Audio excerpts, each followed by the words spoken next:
الحمد لله والصلاة والسلام على من لا نبي بعده. أولا السلام عليكم ورحمة الله وبركاته. أردت قيمة بدن سكول كجرس بنتو برامج سكندري سكول.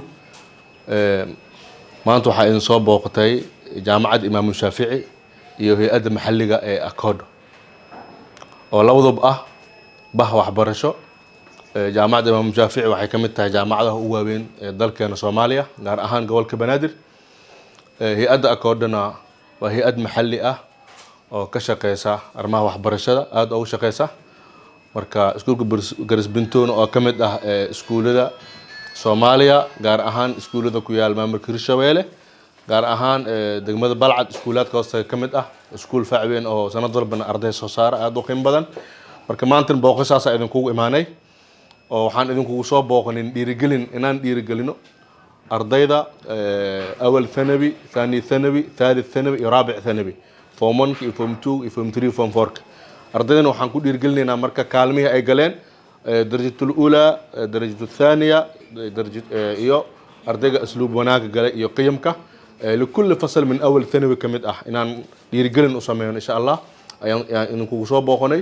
maadaama iskuulkan uu leeyahay saddexdii heer waxbarasho oo ibtidaa'i iyo mutawassidka iyo thanawi dhamaan uu leeyahay marka maanta booqashadan waxay ku saleysan tahay dhiirigelin in idin dhiirigelino iskuul garis binto in la saaxiibno oo hay'adda akoodo iyo jaamacadda imaam shaafici in la saaxiibaan iskuul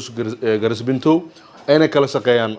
horumarinta waxbarashada dhiirigelinta ardayda inaan idin kala shaqeeyaan insha Allah maanta booqashaas aynu ku soo gaarnay idinkan aad u mahadsantihiin boqolkiiba boqol sida qiimaha badan aanu soo dhaweyseen sida qiimaha badan aanu sugteen sida qiimaha badan oo waqtigiina iyo jaaniskiina aad wax naga siiseen iyo sida qiimaha badan oo maanta xisooyinka casharada idinka baaqday oo anaga sabab u noqonay qiimeyntaas iyo sharaftaas iyo ixtiraamkaas ay inoo heysay anagana waa idin haynaa runtii maamulkan aad u mahad celinayna maamulka iskuul garis binto oo maalmahan dhan oo diyaarinta barnaamijkan waday oo soo dhaweynta diyaarinayay oo maanta iyaga noo ogolaaday inay waqtina siiyaan na sugaan oo waqtigooda noo huraan maamulka iskuulkan aad u mahad celinayna runtii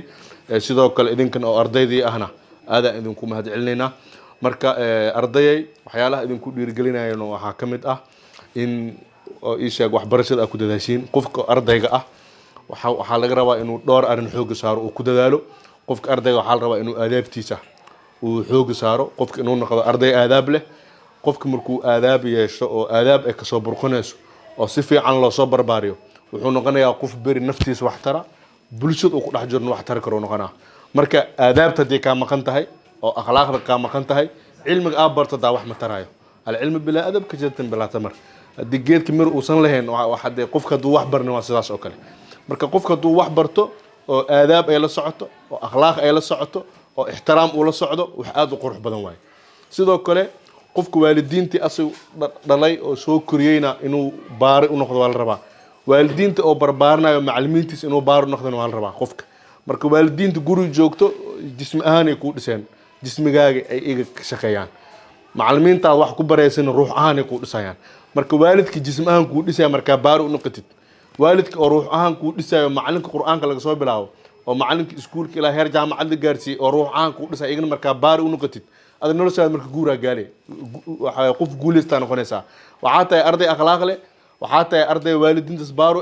waxa tahay arday oo wixii la baray oo cilmi iyo dhaqan ah ku amal falaya marka meesha waxa ka soo baxayo arday fiican qurux badan dadaal badan oo naftiis ku naftaada wax taree marka naftaada wax tartid waxa wax taraysa haddana waalidiintaada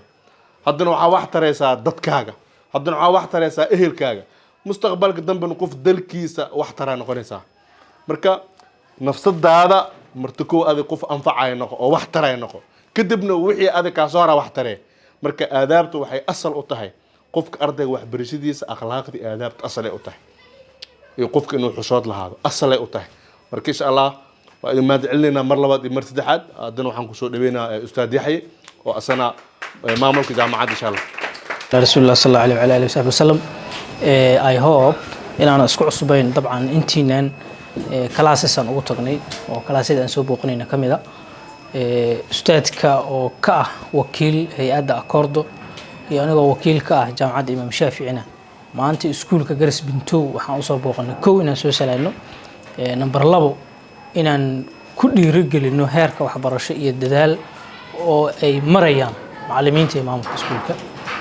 si guud marka loo hadlo jaamacadda Imaam Shaafici waxay ka mid tahay jaamacadaha dalka ku yaala magaalada Muqdisho iyo gobolada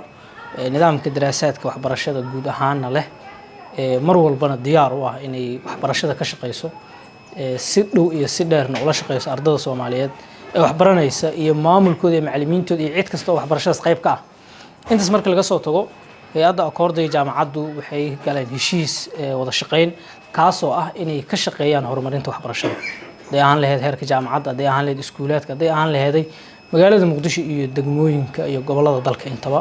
hawshaas iyadaan maanta ku soconay maanta waa maalinkeena koobaad laakiin ma noqon doonto insha Allah tacaala maalinkii noogu dambeysay ee aan halkan soo booqan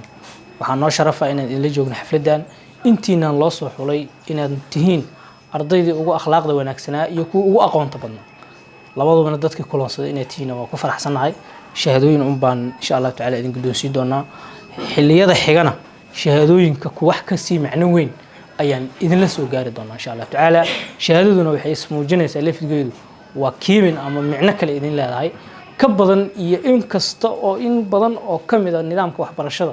iyo hadiyadihiina iyo dhiirigelintiina iyo waxa loo yaqaan motivation educational motivation inta badan diyaar idin leenahay soo dhawaada idin leenahay salaan kadibna waxaan u mahad celinaynaa maamulka iskuulka iyo macallimiinta insha Allah tacaala aad ma santiin galab wanaagsan soo dhawaada